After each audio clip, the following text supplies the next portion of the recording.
This episode is sponsored by JDAQA Software Testing, your scalable solution for manual, automated, security, and performance testing. Check us out at jdaqa.com. And with that, let's get on with the show.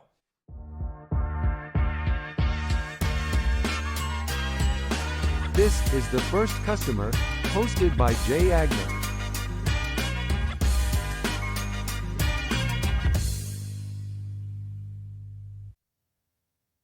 Hi, everyone. Welcome to the First Customer Podcast. Today I have a very special episode with two founders, Joelle Flynn and Sonia Hounsell, both co-founders, both co-CEOs.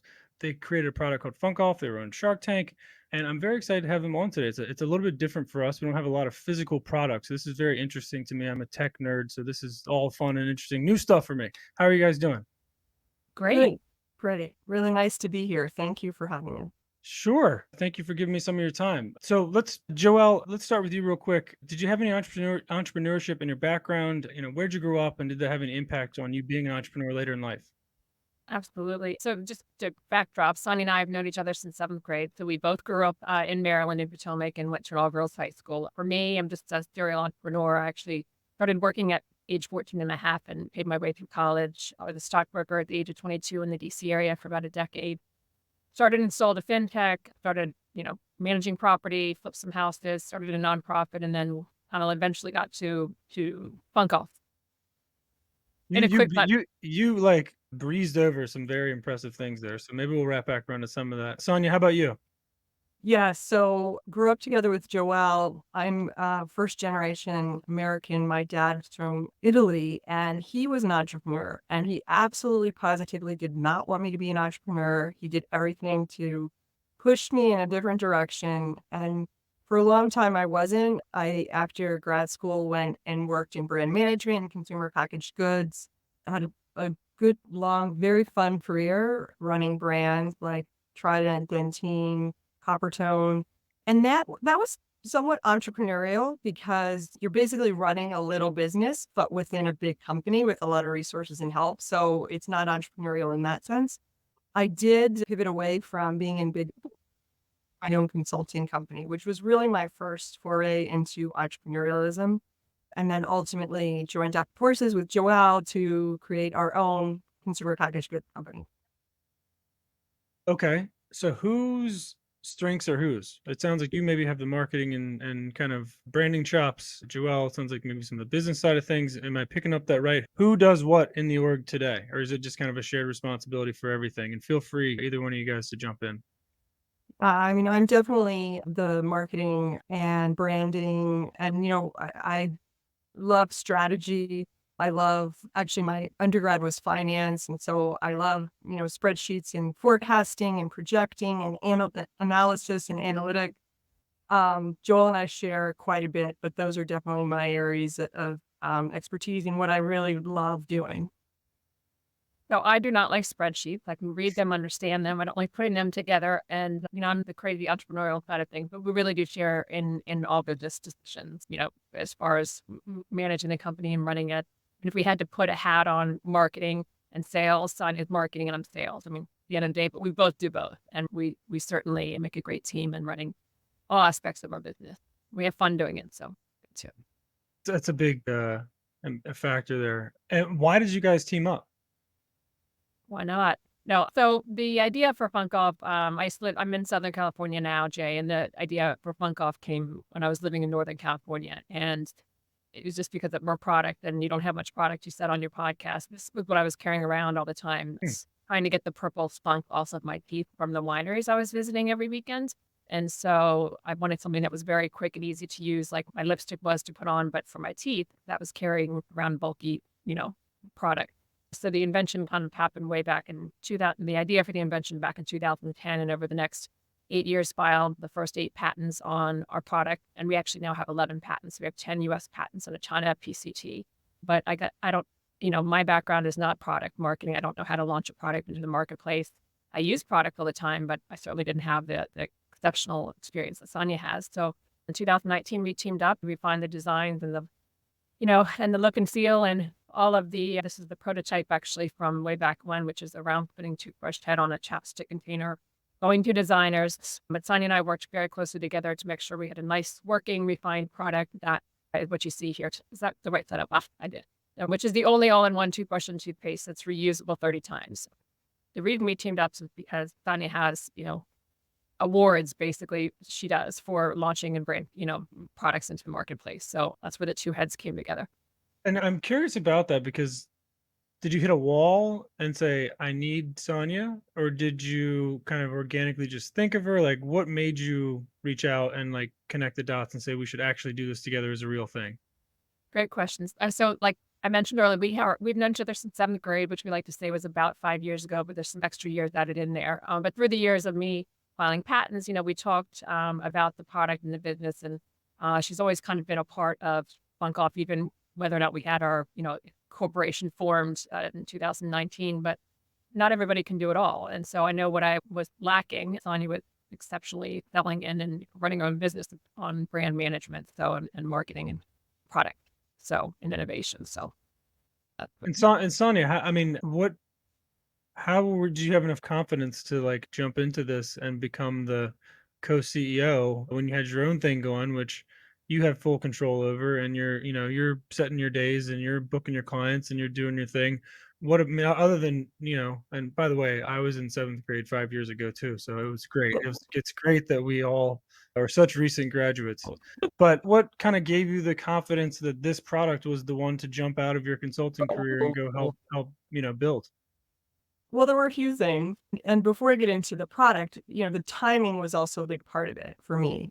I had quite a few number of years and a lot of experiences. And so that gave me a lot of confidence. I'd launched over 25 products and launched one major big brand, a gum brand. And so, I had that all under my belt, which was great. And then, the product itself is extremely innovative to the point where we have 11 patents, right? And so that's a very powerful piece of the equation that gave me confidence. It was filling a need that people have. And that's really what you need when you launch a product. You want to make sure there's a need and you're solving a real problem with a good solution. And so, that's what we were doing. And if you wrap all that together, it ends up being a good formula for success. I like that. And you said you went on Kickstarter before the show. Um, how did you guys decide that was the way to go to launch the first one? And did you have a working product then? Was it the chapstick prototype back then, or was it the actual kind of full product when you put it on there? we definitely did not have a product. We had the workings around the CAD work, computer aided design work, 3D renderings, and I don't believe we had that before the Kickstarter. So, and before we jumped on the video, we did the Kickstarter successfully. It's a great way I think there's kind of a trajectory for an entrepreneur to raise funds. You kind of do it yourself for a while, and then, Kickstarter is a great crowdfunding platform where anybody can, and a lot of friends and family help to fund our product. What was not fun was we were to deliver that product May of 2020, which was a really great time in our history here where everybody was masking up their teeth and not going out. So that was a challenge, and plus logistically was a complete nightmare trying to get the product to market. So we actually didn't launch till July of 2021. So we're coming up on 3 years. But Kickstarter, it just felt like a rite of passage to, start instead of jumping into the venture capital world of private equity or PE. We didn't have a product, we didn't have sales, so it was kind of just the natural and also proof of concept, right? Something that, not just our friends and family went to, but we had other people we didn't know, of course, on Kickstarter funding our product because they saw the need, like Sonia said. Whose idea was it to go on Shark Tank? We both decided to go. I'm an obsessed fan of Shark Tank since 15th year now. I think I've seen every episode a couple times, but I actually applied year 4 by video, and I did an open casting call season 10 in San Diego, brought my daughters with me, but they eventually found us and asked us to apply February of 23. February, I have to think where we are. February of 22, and we filmed our episode July of 23. Yeah. July of 22. Well, yeah. 5th grade, like I said, 7th grade was 5 years ago. Yeah. Yes. Well, these last, I think we should all get like a mulligan for these last 5 years when you say what the wrong year was, because Thank nobody really even knows. So, and how was that experience? Was it stressful? Was it like, I mean, I know it's a show, so it's, a little more goes on than what you see on the screen, but maybe Sonia, what was your take on being there? Was it, obviously everybody kind of gets the Shark Tank bump a little bit after the show is over, but just from, initially hearing about going on to going on and then afterward, how was your experience? Yeah, and I mean, it's hard to even answer that in just a few minutes because it's a long process and there's a lot of steps along the way, sort of for someone from a decision making standpoint, then also but also from a staging your business standpoint. And so there's a lot of due diligence that happens before you even get on that stage. So we had another full-time job. We were trying to launch and build our business. And we literally every week had to have so many different documents. We had to do multiple videos, multiple meetings with the producers, which was a lot of work, but really valuable because then once we got on the stage, we actually felt really confident. And so while walking on the stage was stressful, we had all of that under our belt, which was good. It was very exhilarating. I think that's the best word I can say because there's fear, but there's also fun in it. And that exhilarating feeling, happened, the whole day, waiting in the green room for hours and hours, and then finally getting on the stage and then being bombarded by all these questions by the sharks and just dealing with the hot lights and the pressure. And it was very cool. And yes, I don't know that I even watched Shark Tank before they reached out to us. It's not that I don't like the show. I never watched it. Of course, I binge watched it, once we knew we were going to be on it. But it has been an extremely powerful experience, and I'm so glad we did it. I love that. Any thoughts on that, Joelle? Just anything to add? The ratings, it was super fun. We were absolutely prepared to go on there.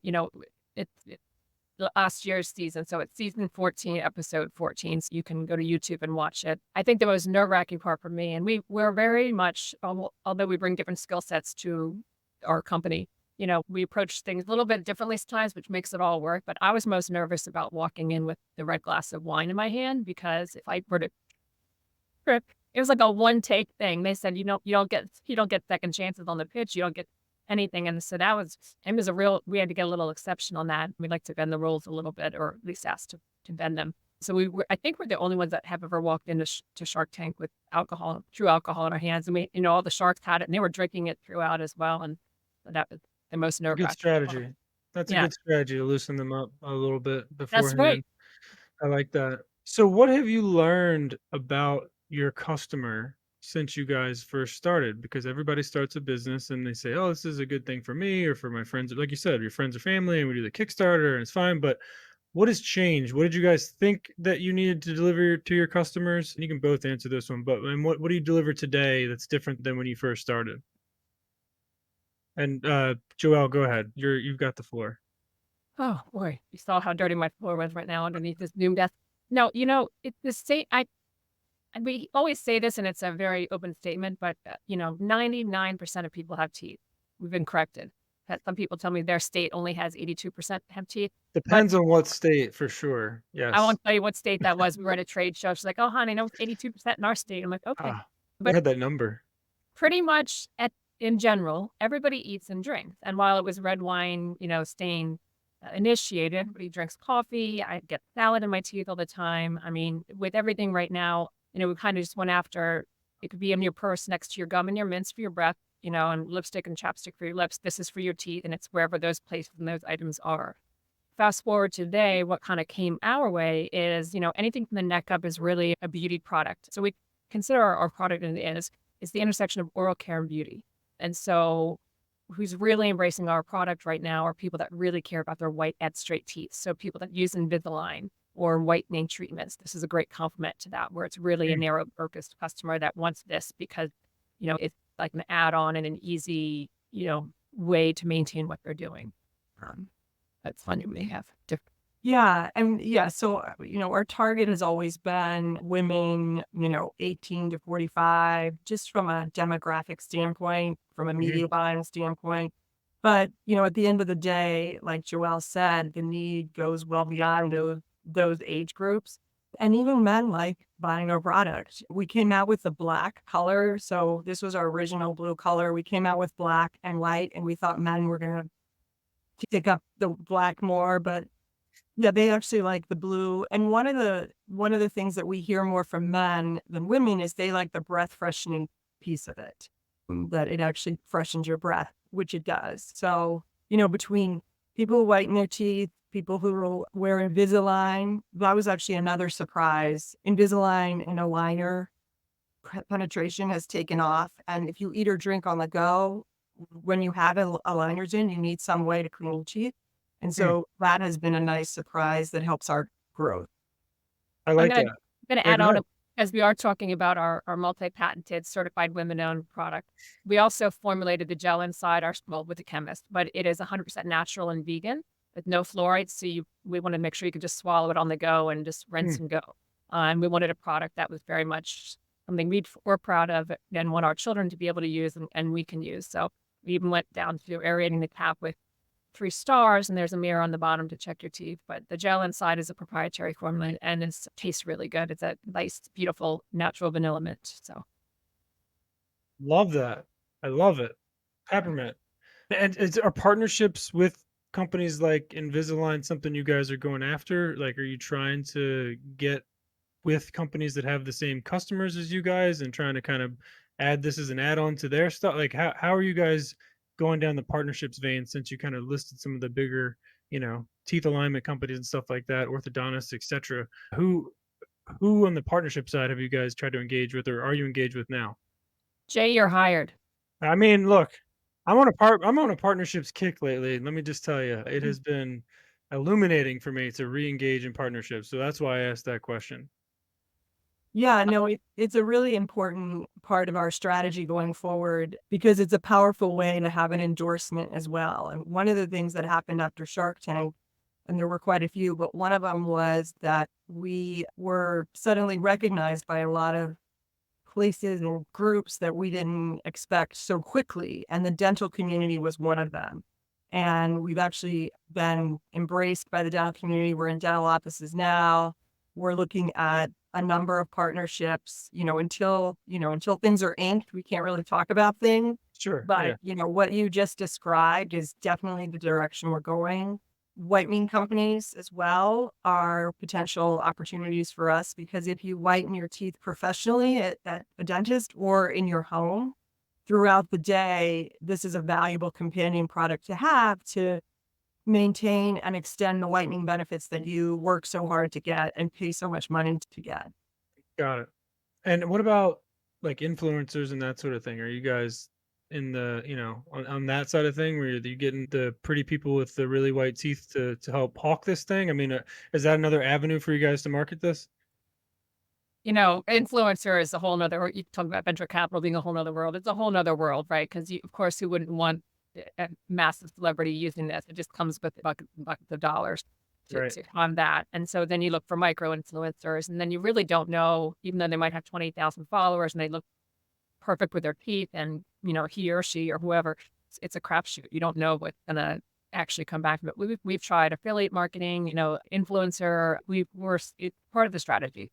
I mean, because it's TikTok is life now, so we're trying to work that angle on top of Instagram and Facebook. And but Sonia, please add because Yeah, I mean, I think we're being choiceful about how we do the relationships with influencers because it's a very crowded place now, and there is skepticism around some of these sponsored influencers. I think, even just a few years ago, there was much more potential, but now there's a bit of skepticism from users. And so we want to we're very genuine, our brand. It's a very genuine brand. And so we want to have genuine relationships. And those are the kinds that, that we're looking for. And now, there's so many platforms that we're actually just starting to work with Amazon creators, which is really, really exciting because Amazon is our biggest growth engine in terms of sales. So it's their form of influencer marketing. So we're excited about that. Yeah, it's funny you say that because there was some weird inflection point where like you kind of noticed when people started hawking stuff, and you're like, people became a little more dubious. Like, is this really like? And that does. Another question just popped in my head, and I don't have a ton of product folks on the call, so I'm very interested to hear. What do you guys do with negative reviews? Like, how do you deal with that? Like, I mean, you're based on that star rating a lot of the time, and it's like such a crazily important deciding factor. I mean, I even sort by it on Amazon a lot of times, low to high average customer review.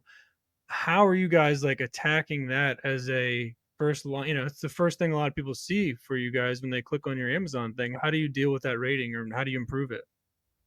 Yeah, no, that's a really good question. And it is hard on Amazon because Amazon doesn't give you a lot of opportunities or access.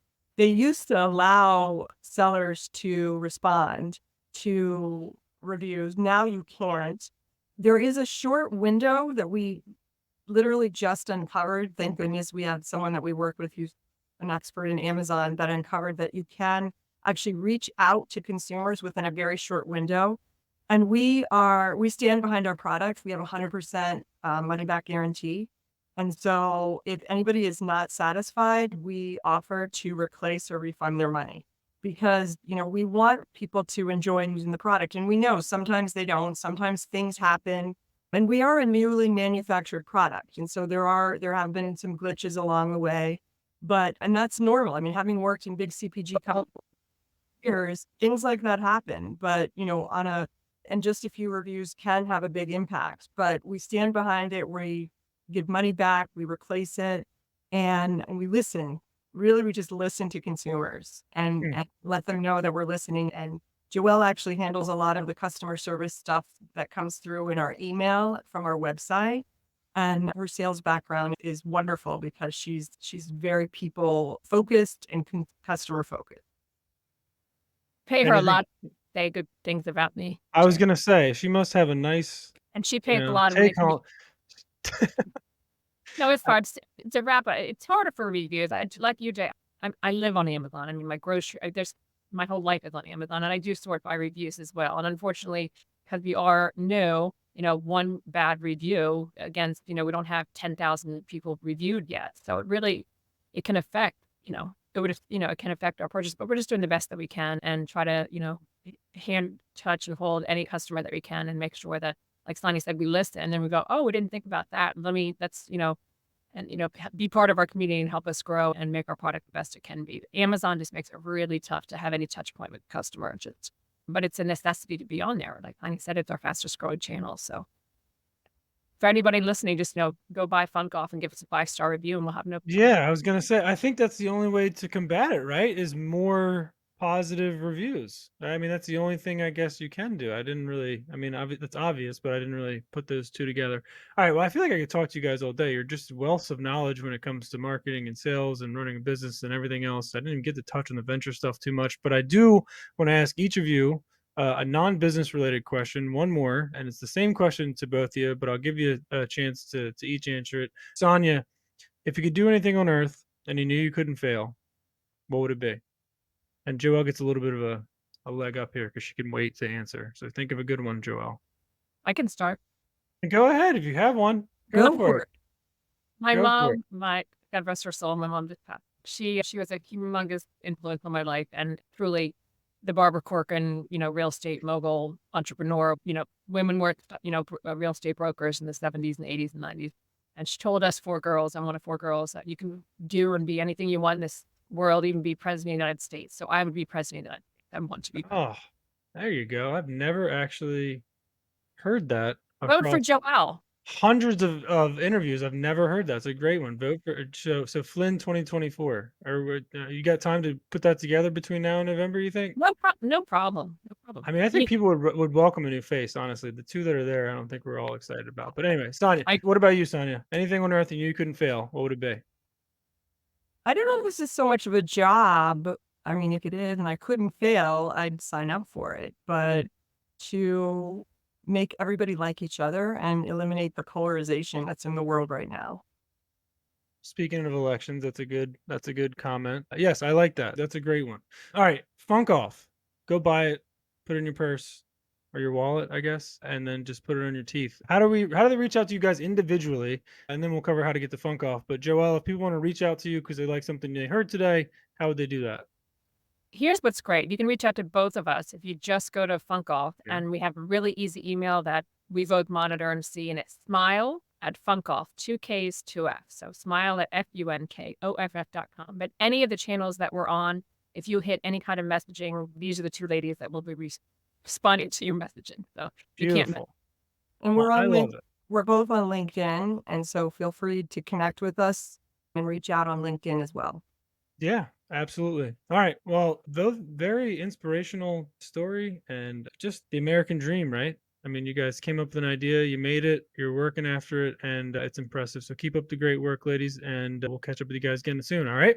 All right. Thank you Thank very you. Thanks for being on, guys. See ya.